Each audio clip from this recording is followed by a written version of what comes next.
La imagen en el espacio religioso en el Renacimiento será el tema del que hablaremos en los siguientes minutos y lo haremos con la catedrática de Historia del Arte de la UNED, la profesora Alicia Cámara. Bienvenida. Hola, Isabel. Y con una invitada especial, pero que ha estado con nosotros ya en otras ocasiones, Palma Martínez Burgo, profesora titular de Historia del Arte en la Universidad de Castilla-La Mancha, en Toledo. Bienvenida. Hola, Isabel, gracias. Vamos en los siguientes minutos a hablar de espacio religioso y lo vamos a centrar en una época, en el Renacimiento. Pero antes de entrar de lleno en el tema, a mí sí me gustaría saber cómo era en el siglo XVI la inquietud religiosa. Estaban pasando muchas cosas en Europa diferentes en cuanto a la religión y eso yo supongo que tendría influencia en la imagen y también en la manera de tratarla. Efectivamente, el siglo XVI, todo él, es un siglo muy combativo y muy contrarreformista y espiritualmente hablando muy convulso.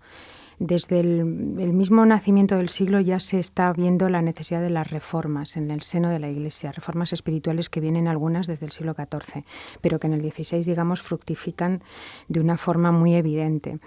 Cisneros en España inicia esa reforma, pero es que en paralelo está viendo fenómenos como los alumbrados, los recogidos, muchísimas manifestaciones que muestran esa inquietud espiritual, que es lo que para los filólogos auténticos les ayuda a distinguir la palabra reforma y la contrarreforma, porque ambas son reformas en el seno del cristianismo. La reforma es la primera, que conduce y que está protagonizada desde el sector protestante y que lleva a la ruptura de la unidad cristiana, y la contrarreforma es la reacción a esa reforma. Por tanto, son movimientos propiamente espirituales internos, ¿no? Se podría decir que toda esa inquietud al mismo tiempo queda plasmada en un comportamiento con respecto al culto, a la liturgia y sobre todo al uso de las imágenes. Un comportamiento que va a ser también el punto de fractura entre el mundo protestante en bloque y el mundo católico, ¿no?, que es el que se produce después de esa separación. Sin embargo, ambos comparten, es curioso, un proceso de adiestramiento de los fieles, porque obviamente hay que insistir en una didáctica, hay que dar un dogma, ¿no? Y en ese sentido, la imagen en el mundo católico forma parte de una didáctica que además viene a ser muy propia de todo el arco mediterráneo, que es el culto a los sentidos, algo que erradicó profundamente el mundo protestante, ¿no? Es decir, enriquecer los sentidos y que toda la devoción estuviera dirigida a los 5. En ese sentido se puede decir que se produce todo un ayornamiento, ¿no? Es decir, una especie de acompasamiento dirigida a cultivar y a cautivar a los sentidos. Podemos decir entonces que vivimos en un momento de verdaderos cambios en el seno de la religión, también de la estética, del espíritu, de la política, porque de alguna manera todo esto estaba mezclado en este momento. Sí, claro. Con respecto a lo que decía Palma, pues efectivamente lo que es la reforma católica o la contrarreforma, pues es hablar de ese hacer visible el mundo divino, de la Iglesia como cielo en la tierra. Entramos en cambio en una iglesia protestante y no vemos imágenes y desde luego sí se mezclan en el sentido político, yo creo en lo que lo estás diciendo, las guerras de religión, que es que realmente sí que es un siglo muy complicado, muy complejo, con grandes crisis de conciencia por parte de algunas grandes personalidades, el mismo Miguel Ángel, es decir, hay personalidades muy, muy interesantes y en el espacio religioso, que es donde vamos a centrar el tema de la imagen, no solo imagen religiosa, sino la imagen en el espacio religioso, pues eso se traduce en determinadas normas sobre la arquitectura después del Concilio de Trento, que es el que articula toda esta respuesta a la reforma protestante, y en el uso de las imágenes, los santos como intercesores, toda una serie de cuestiones que iremos viendo. ¿Cómo afecta entonces el Concilio de Trento pues al arte en general?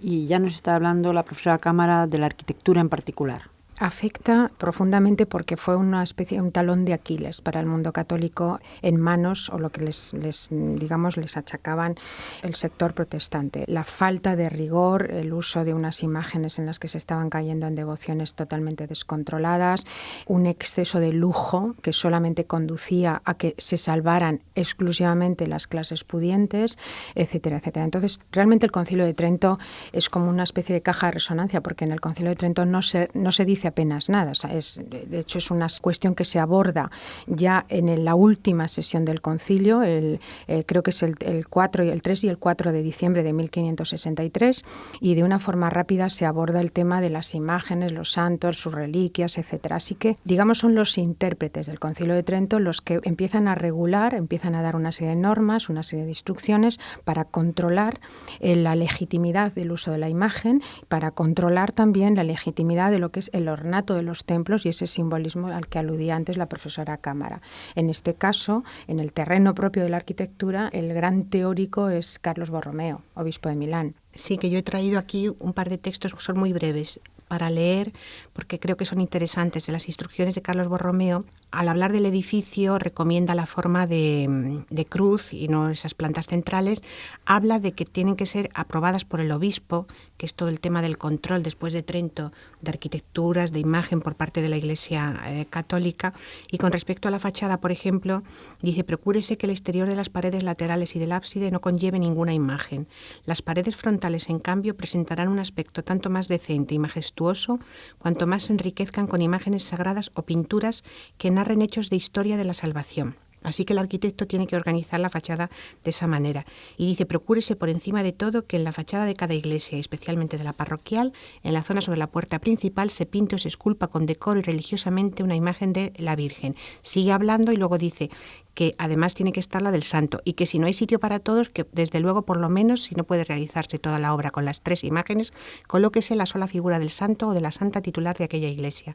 Y entramos aquí en el tema de las devociones a los distintos santos y cómo se apoderan esas imágenes de los espacios religiosos, y todo ese tema de los patronos, las devociones y del uso de los ciclos pictóricos contando la vida de los santos. Vamos a entrar ahora en ello. Lo que sí me llama la atención es que, pues en esto que se acaba de leer, ya hay unas instrucciones muy precisas. Dice lo que tiene que estar muy ornamentado, lo que no tiene que estar, de qué manera tiene que estar colocado, qué santos de alguna manera tiene que haber.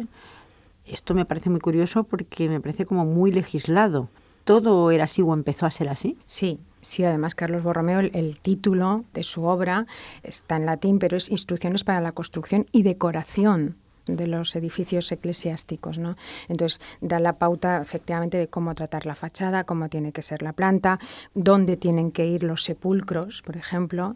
Nunca, es una cosa muy curiosa, Carlos Borromeo quiere cortar esa especie de soberbia de los grandes linajes que se hacían enterrar en las capillas mayores, en los altares mayores, y recomienda terminar con esa costumbre. Los sepulcros nunca en el altar mayor, sino atrás en la nave, ¿no? Habla también de no utilizar nunca el arco, sino que tanto las puertas como las ventanas sean siempre adinteladas. Es decir, da unas recomendaciones que, por un lado, es colocarse en las antípodas de lo que pueda ser todo recuerdo pagano, y, por otro lado, buscar ese ornato pío que se decía para los templos, porque no olvidemos que estamos hablando de un simbolismo que a los fieles les llegaba, que era la idea de que el interior del templo es el alma y el exterior es el cuerpo, y lo que de verdad hay que adornar es el interior. Y entonces ahí, claro, se despliega toda una serie de recursos, de imágenes, de mobiliario que viene a hablar de ese ornato. Vamos a hablar precisamente del ornato, de lo que llamamos ornato de los templos, y también de algo que ha dicho al principio la profesora Martínez Burgos cuando nos hablaba de didáctica, porque de alguna manera entiendo que ese ornato y esta nueva manera de hacer tiene mucho que ver con la didáctica, es decir, con enseñar, porque lo que quieren es enseñar a los fieles, es una manera de que se aprenda a través de esto. Sí, claro, es que esa es la premisa clave para justificar el uso de la imagen. La imagen es la Biblia de los iletrados, ¿no? Es el aserto que ya en San Gregorio Magno se pone en marcha para la justificación de las imágenes en una tradición como la cristiana, que al principio era reacia al uso de las imágenes. Para que la imagen cumpla su función, que se le encomienda una triple función, es decir, tiene que ser didáctica, tiene que ser devocional, es decir, ayudar a despertar la devoción, y tiene que ser modélica, ejemplarizante. De ahí la importancia en controlar las pinturas, la iconografía de los santos, sus ciclos, sus martirios, etcétera, porque tienen que ser un ejemplo de conducta. Pero para que estas 3 funciones se cumplan, la imagen tiene que tener unas pautas. Tiene que huir de todo elemento profano, nada insólito, nada profano y nada deshonesto. Entonces es un poco ahí donde entra el factor del decoro, ¿no? Bueno, pues ahí vemos también la vigilancia, los resortes de control para que todo esto llegue a buen término. Y el culto, profesora Cámara, a los santos, que también nos hablaba, ese culto que supongo ya estaba ahí, pero que de alguna manera se fortalece todavía más a través de estas recomendaciones. Sí, a través de las recomendaciones y a través de la imagen, que son narrativas totalmente y son ejemplos de vida. Las vidas de los santos son vidas absolutamente ejemplares.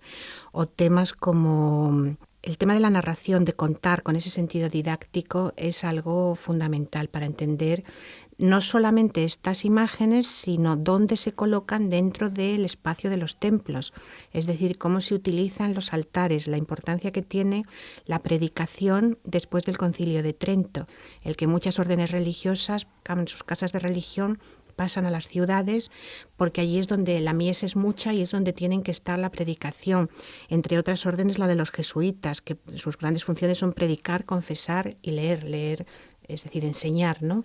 Y los santos son intercesores ante Dios por la vida de los hombres, es decir, se les ha acusado de idólatras a los cristianos que adoraban imágenes por parte de la Reforma Protestante, pero ahora esos santos se reivindican de una manera distinta y tiene todo el sentido de narración. Y la financiación, porque también, como en cualquier otra época, supongo que esto sería importante. ¿Cambia de alguna manera de manos? No.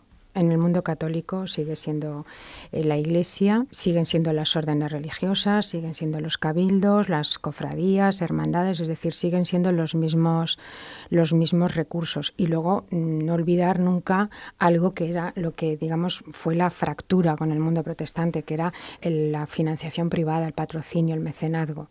No olvidemos que las obras pías ayudaban a la salvación. ¿Quién podía hacer obras pías? ¿Quién podía fundar capillas? Obviamente los linajes más pudientes, ¿no? Y esto se trataba de una injusticia social que Lutero fue el primero que puso el dedo en la llaga. Pero respecto a lo que también comentaba la profesora Cámara, esa especie de uso de la imagen dentro del templo, y dado que efectivamente lo que se está potenciando sobre todo es predicación, penitencia y lectura, pues vamos a ver cómo el púlpito, como mobiliario, como elemento exento, va a tomar un desarrollo gigantesco en las nuevas estructuras eclesiásticas. Y en esto coincide el mundo católico con el mundo protestante. Las iglesias protestantes, exentas de imágenes blancas, suelen tener unos púlpitos muy fuertes. Y en cuanto a la penitencia, el elemento de la confesión es también fundamental, ¿no? Y de hecho, el confesionario, tal como lo conocemos hoy en día, se regula y se define en el siglo XVI, en el ámbito de la Contrarreforma, como pequeño mueble con su banco, porque se reproduce un poco la idea del juicio individual. El confesor es el juez, sentado, el pecador está arrodillado, humillado y esperando el perdón, podríamos decir, ¿no? Y luego el elemento de la rejilla, de alguna manera también facilitaba y garantizaba la intimidad y el secreto que tenía que acompañar a la confesión hablada. Estamos viendo cómo los distintos ornamentos, hasta distintos muebles, entre comillas, pero que lo son dentro del espacio religioso. Pero también hay que decir que estas imágenes salían a veces del templo, a veces salían y siguen saliendo. Y hablamos de las procesiones. ¿Qué importancia tenían estos espacios religiosos que estaban dentro pero que también estaban fuera? Sí, las imágenes, la verdad es que se apoderan de la ciudad, la imagen religiosa se apodera de la ciudad, la absorbe y la hace suya. Con las procesiones, los altares que se hacen efímeros en las ciudades por todo el lugar donde va a ser el recorrido de la procesión, lo que supone para una ciudad la entrada de unas reliquias, por ejemplo las de los santos Justo y Pastor en Alcalá de Henares, es decir, hay muchísimos ejemplos y muchísimos relatos sobre toda esta obra efímera. Así que sí, se sacraliza la ciudad se convierte en una Jerusalén celestial, en una nueva Jerusalén celestial, y se sacraliza la ciudad. Y eso luego también tiene una pervivencia después de la fiesta en las imágenes callejeras que hay muchas veces en las esquinas, en los cruces, en las casas de algunos nobles, que luego se quitan en el momento de la Ilustración, en el 19, o sea que no quedan muchas, pero todavía quedan bastantes en nuestras ciudades, de esas pequeñas hornacinas con imágenes religiosas en las ciudades. ¿Se crea, por lo tanto, un simbolismo nuevo de alguna manera? Sí, precisamente por lo que hemos dicho al principio, porque es una manera de atrapar a través de los sentidos. La didáctica protestante está basada más en la palabra. en la palabra escrita, mientras que el mundo católico buscó como más media, podríamos decir, las imágenes y de alguna manera también acentuó el sentido de la vista sobre el resto de los sentidos. Se trataba de captar la vista como el sentido más poderoso y por el que entra toda la devoción y todo el dogma. Por tanto, lo que se va a hacer es efectivamente crear una serie de recursos visuales, transformando la ciudad, en este caso la procesión. Para los textos de la época se habla de que es el mejor medio de adoctrinar, porque no requiere traer al fiel al templo, sino que vamos a su espacio, pero ese espacio lo sacralizamos a través de toda una cantidad de resortes simbólicos, como pueden ser los toldos, la música, las flores, las velas, como digo, toda una teatralización, y donde el papel de la imagen procesionando pues también está muy regida. Es muy curioso leer las constituciones sinodales que recogen un control exhaustivo sobre una tipología de imagen que desfiló y que acabó siendo, digamos, apartada ya en el siglo XVII, que es lo que llamamos la imagen de vestir. Alicia ha hablado de las imágenes callejeras, que muchas veces también recibían exvotos. Claro, los ves ahí, pero la imagen callejera es estática. La imagen que se mueve y que procesiona es la imagen de vestir. Y las imágenes de vestir, que estaban talladas únicamente pies, manos y cara, el resto, que solían ser una estructura informe, se vestía. ¿Y qué ocurría? Pues que se vestía a la moda del siglo XVI. Y a veces quienes la vestían, que eran las mujeres, aplicaban sobre esa imagen la moda al último grito. Rodelas, copetes, postizos, todo tipo de joyas, encajes, etcétera, ¿no? Entonces, aquí también es muy interesante ver las pragmáticas contra el lujo, aparte de la función que hacen los veedores inquisitoriales o los veedores que el arzobispado en concreto de cada territorio envía, las pragmáticas contra el lujo de Felipe II, prohibiendo todo este desarrollo increíble que nos provoca una cierta sonrisa. Es verdaderamente un tema apasionante. A mí me gustaría terminar, pues quizá, por una de las obras fundamentales de la Contrarreforma, que sería el monasterio del Escorial. ¿Podríamos decir que tienen en el monasterio, o tenemos en el monasterio del Escorial, todo el simbolismo de lo que significó la Contrarreforma? Yo voy a citar solamente, y luego que Palma acabe hablando del tema del decoro en relación con la imagen religiosa en el monasterio, yo voy a citar simplemente, como hablamos de la imagen en el espacio religioso, no imagen religiosa, el tema de las estatuas orantes del emperador Carlos V y su familia y de Felipe II y su familia en la Basílica del Monasterio de San Lorenzo el Real del Escorial, que lo que establece es una imagen perfecta de esa vinculación entre monarquía y divinidad, que es en la que se sustenta la monarquía de los Austrias, y eso en el espacio religioso queda muy claro. Pero quizá Palma acabe con el tema del decoro en esa basílica, sí. Pues obviamente el Escorial se ha convertido en un prototipo de toda esa ideología, a pesar de que tiene pequeñas fisuras, ¿no? El Escorial inicialmente tiene una planta centralizada, no es la planta basilical que recomienda Borromeo.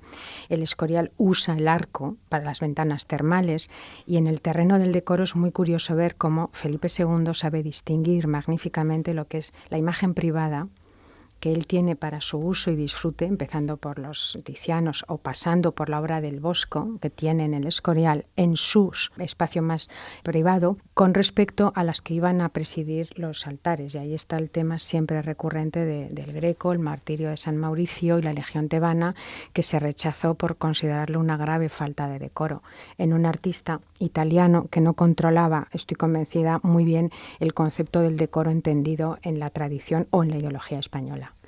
Pues muchísimas gracias, profesora Martínez Burgos, profesora Cámara. Es un tema que daría para mucho más y probablemente tengamos el momento de hacerlo. Muchas gracias. Gracias. Isabel.